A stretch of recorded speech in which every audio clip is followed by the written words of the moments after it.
Returning visitor. $4,955. Why you should be worried about that number? You should be very worried about that number.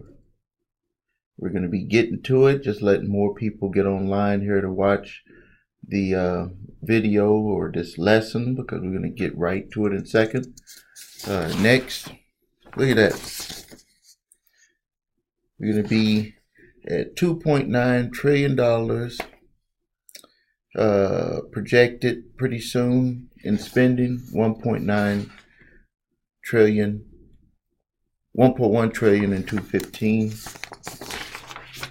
But look at here. Look at here. Look at here. Wealth of an average black family, $4,955. Boy, looking at that, we got some big time problems, because with all of the houses that we done bought and sold, with all of the cars and SUVs we done bought and sold, with all the businesses that we've started, with all of the high paid sports stars, professionals like myself, doctors, lawyers, accountants, police, nurses, rappers, musicians, movie stars, teachers, postal workers, people that work in factories, all of the people in the military, all of the people that have done their best to provide for their families, to do things the right way, that in all the church donations and all of the pastors, that this is the number that we sit at right now for black wealth. So in this video, what I'm going to do is I'm going to tell you from my professional opinion on how we fix this. And we don't fix this by excluding people. We fix this by including ourselves in the transaction.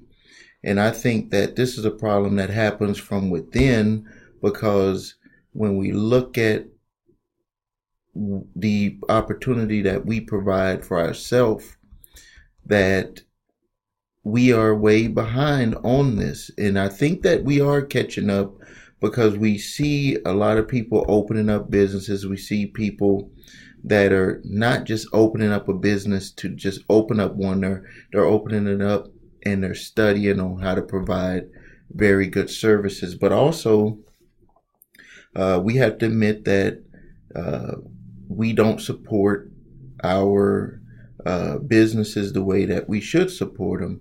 And some of the examples that I see just going around in my community here in Milwaukee, I remember, and this happens a lot, I walk into a business that's right dab in the black community, and you don't have not one black person working in that business. I mean, would this be accepted? And I don't want people to take this the wrong way, because if you think about it, let's just say that all of the employees in that business was black, and you pick that business up and you move that into a white neighborhood, or you move it into a Spanish neighborhood. Would that business be accepted? Would people come and do business with them at the level that we do business with them in our community? And now, I know what everybody's thinking. They might be thinking like, okay, yeah, they would support one. So now let's put 10 in their community. And then would that be supported the same way?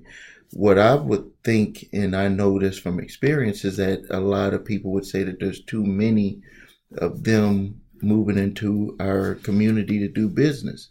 I mean, that's just a simple fact. So what I would like for us to do is to figure out ways for us to include ourselves in the transaction. And the only way to include ourselves in the transaction is to, number one, get educated about why we find ourselves in this situation.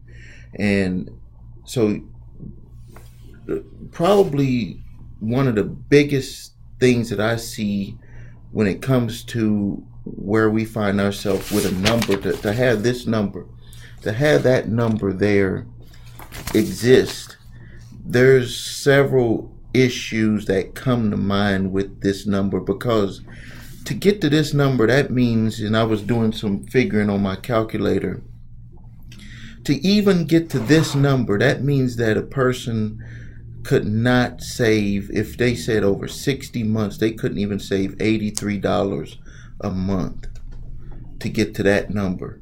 And then save again $83 a month for another 60 months, which is 5 years, to have double that amount in wealth.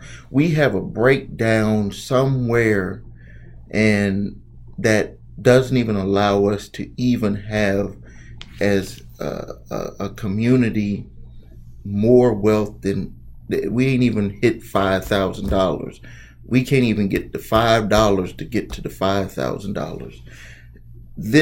What this translates into is that it's going to bring added stress on children that are going to have to take care of parents.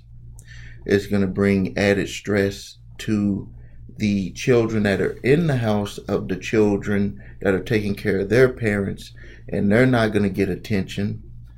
It's going to bring added stress financially, because the money that could be saved for their retirement is now going to have to be spent to help other family members be able to survive in the household. So that takes down to where you can't even make you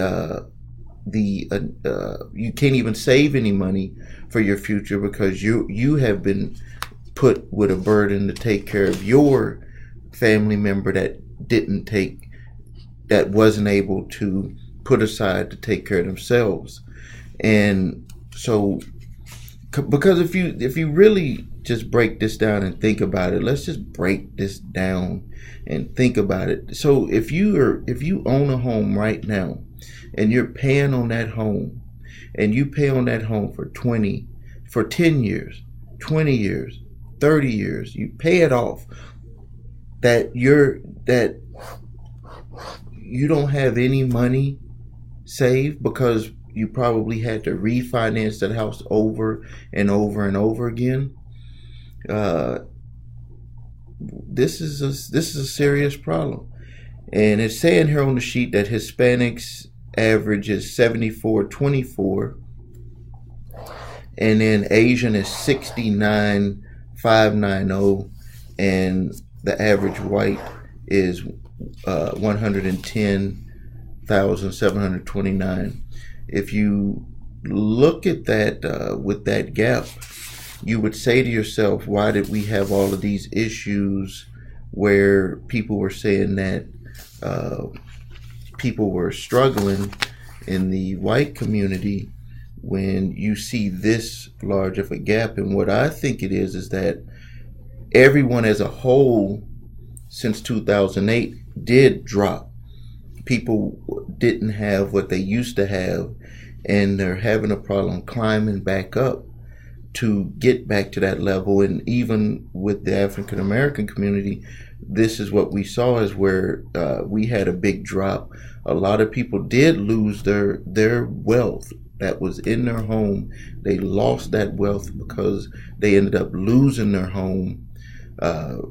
Some of them was by their own fault. Some of them was not at the fault of their own. It could have been medical. It could have been financial, where they lost their job.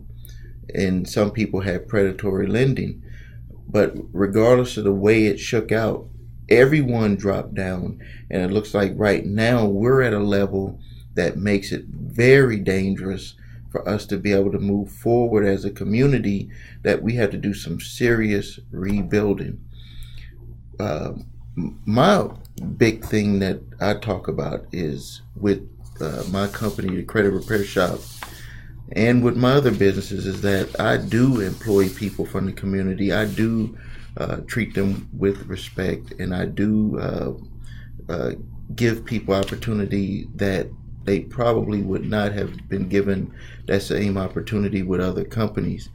And I think that I do that not to make myself like I'm better than anyone.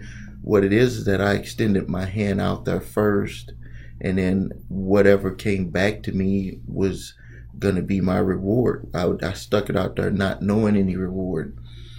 What I'm asking you to do, and if you believe in what I'm saying and what I've talked about here, what I'm asking you to do is I need for you to become, number one, a free member of my website. Go to thecreditrepairshop.com or click the link that's below here. Become a free member. Look at my educational videos. Look at the videos that I'm continually adding into the membership site, and then make your own decision on if you want to become a paid member so you can start working on your credit, start working on your debt. I have two very important sections inside of my paid membership section of the paid membership portion of my website. One of them is step by step how to repair your credit from A to Z, exactly the way that we do it at our office. But it's I'm showing you step by step how you could do it for yourself if you can't afford the amount that we charge to do it. And then number two, I have a section in there for showing you how to eliminate your debt. Because no matter how good your credit is, and we can see what happened to the people in the crash of 2008, is that no matter how good your credit is, if you don't have any savings, you don't have money put aside for emergencies, you don't have yourself put into a predatory loan situation, or you have too much debt and you're living beyond your means, that you're setting yourself up for failure, because at some point you're gonna go over that, you're gonna hit that tipping point and everything's gonna come crashing down on you. So within my paid membership portion of my website, I walk you through step by step what you have to do to start eliminating debt. And the first part of that, which is where I think all of these people get it wrong, because if I was to sit up here and tell you if you got 5 credit cards and these car payments, mortgage payment, to have you add up all your bills and then say, well, how much are you making versus how much are you spending? And that number was, you're spending more than what you're making. If it was that easy to get out of debt, everybody would get out of debt. There's millions of books that are written about that for decades. They've wrote books on getting out of debt, and they barely work for anybody. Getting out of debt first starts with your behavior, and I show you in that program, it's 4 videos and 4 workbooks. I show you what you have to do from day one about your behavior. How do I know about this? Because I had to do it myself. There was a time where I had too much debt. When I started making a lot of money with my business, I had bought cars, blew money, had credit cards, all this stuff. So no matter how much money you got, you can have that same problem. That's why it has nothing to do with the money per se. That's a big part of it. But a big part of it is your behavior, how you look at money, how you manage money, how you even think about money. So that's a big part. And I walk you through step by step in my videos on how to eliminate debt, but first how to start with your behaviors about dealing with debt. And that's in the paid membership section of my membership website. But first, don't become a paid member. Just go and become a free member. Get all of the free information that I have. I also post videos in there, new trainings in there that only people will see that's either a free or paid member.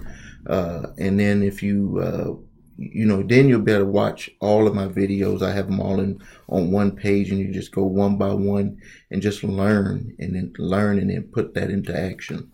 So if I want people to comment on these videos, for some reason, when we start talking about money, people get scared. People get scared because they run from their problems. Stop running from your problems, and let's do something about it. So comment below, and then let's see how we can help you. Number one, get your money under control, get your finance under control, and then working on your credit. So this is Stephen Williams with thecreditrepairshop.com. Until next time, thank you for watching.